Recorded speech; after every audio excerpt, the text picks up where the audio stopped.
as I said at the outset, this is our 20th show. And 20 times I've come up on stage with the whole hope of bringing together 6 speakers, a special guest, and the moment and the time that we're in. And last year, on our show was on Boxing Day, December 26th, I shared a story that I grew up with about not playing small, about not hiding your gift and letting your gift out to the world. And the interesting theme, 20 shows, 6 or 7 speakers a show, there's a theme that runs through all of our speakers. And Dave briefly touched on it. And for me, it's interesting. We're a week away from Christmas. Christmas Day is next Monday. That's the reason why we're having our show on the 3rd Monday. And one of the big lessons that I've had to learn over the last couple of years is the concept of discernment. Being able to really look through the fuzz and the haze to get to the core of the truth and to get to the core of the message. And no matter where you go right now, especially in North America, you've got Christmas trees, you've got on stage, and I don't know who moved it, but I'd kind of hoped that it would stay there, was a lit up Santa Claus. Christmas songs everywhere. The stores are packed with people buying gifts that are going to go under a tree that may never get used. And for me, it's all about learning. And we celebrate Christmas in relation to a Christian, a Catholic holiday that recognizes the birth of Jesus Christ. And it's interesting because the Bible, 66 books written by 40 authors over 1,500 years, the story of Christmas that we know only appears twice in the book of Matthew and the book of Luke. But for me, the book of Luke has actually been instrumental, and those that know me best will know a lot of the struggles I've gone through. And the story of Christmas, as it's told in the book of Luke, is more about Mary, more about the mother, and more about the journey. So the book of Luke was written in roughly about 50 years after Jesus was crucified, at a time when that world was filled with disorientation and confusion, and people were wondering if evil was taking over and if suffering was the new norm, and they were questioning whether there was a God. The Jewish culture, the temple had just been torn down. The Pharisees had taken control and were reorganizing things, and it was just chaos. So here this guy shows up on a stage, writing a story that people didn't want to hear. People didn't want to hear about hope and opportunity and change. They didn't want to hear about the benefit of life and what was there. So the story as it's told in Luke, it opens up by describing the corruptness of the government, how really no one could be trusted. And then it moves into talking about the angel Gabriel, the symbol for perseverance, showing up to this guy named Zechariah, telling him that his wife is going to have a child. And he's filled with doubt. He has no belief. He questions, how is this going to happen? And then Gabriel shows up to Mary and says, you're going to have a child. And she receives it with grace and belief. And she doesn't question anything. She just asks for the strength to be able to do whatever she needs to do. Zechariah ends up unable to speak, and Mary ends up blessed. But we also find out that Mary is of Jewish royalty. She was of the high class. And we know that Joseph, the father of Jesus, although he wasn't really the father, he was the descendant of the king of David. These are two people that were royalty. And yet in the Jewish culture of the day, if anyone went against the family in essence killed them off. They ceremoniously had funerals for them. They were no longer part of the family. So here is a pregnant teenage girl with a man that isn't her husband, and they're sent off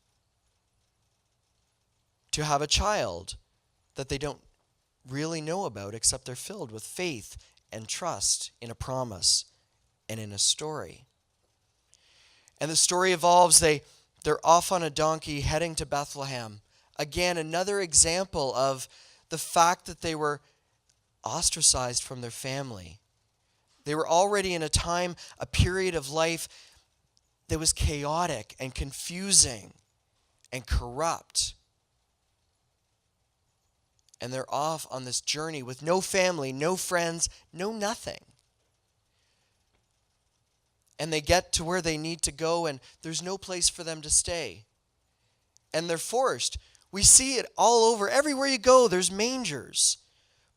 But very few people ever stop to think that in the time, in the Jewish tradition of where they were, being around animals, being in a manger, was the worst thing you could do, because you'd be unclean. They had this ceremoniously focused on being clean.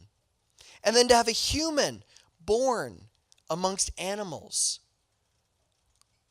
it would have destroyed the elite that Mary and Joseph actually would have come from. But regardless of the obstacles, regardless of the challenges they were faced, they held on to that belief. They held on to that promise. And there's this beautiful poem in the book of Luke, Song of Mary's Praise. And of course, I'm saying this with a pastor in the room who's probably going to correct me afterwards. But it's not a prayer asking for God's help. They're in the worst period of their life, in the darkest hour. She's not saying, God, why me? She's saying, God, thank you for what you've done. And I've read it over and over, and I'm always reminded, Oprah talks about this all the time. A speech where I've combined Oprah and Jesus into one. Maya Angelou always said to Oprah, the only prayer you ever need is thank you. And in the book of Luke, right alongside the story of Christmas, we get that prayer of thank you. So the baby is born, and then the story goes on to say that angels showed up to announce the birth in jubilant celebration to shepherds. Well, ladies and gentlemen, again, in the time that story was written, shepherds were the lowest of the low. They were outcast. They usually were robbers or rapists or prisoners that had been sent out of their society. Because society did not accept them, they did not honor them, and they did not even consider them to be human.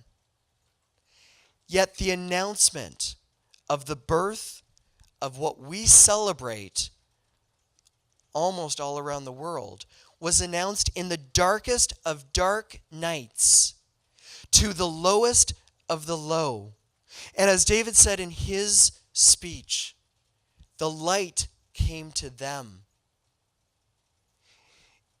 Not only if you were a shepherd were you at the bottom of society, but even being around sheep, you picked up their smell. If you went into town, you might as well have had a bell around your neck because everyone knew who you were. So as we come to a close on 2017, and I know everyone in this room has their own challenges, their own struggles.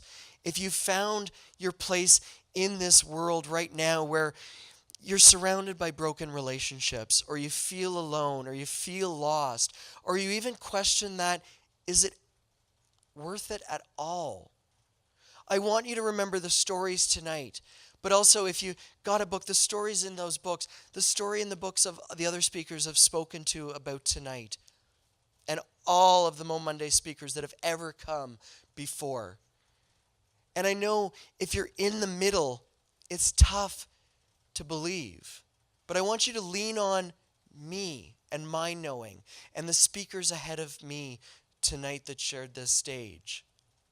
Because it is in the darkest hour, in those horrible moments, that's when the light truly arrives.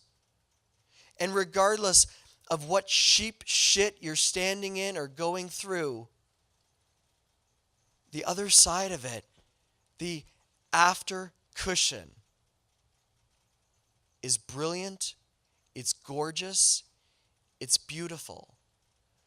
But the plan sometimes, all the time, is not our own. When we get in our way, we tend to make the shit pile bigger.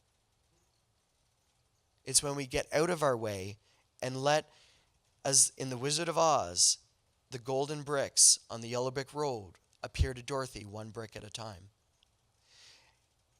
And I want to leave you with that message of hope as you finish off this year and as you start 2018. Know that there's going to be those moments where you're not going to feel like you're part of society, that you feel like an outsider, that you feel like an outcast. But in those moments, those are the best opportunities to discover who you truly are and who you're truly meant to be.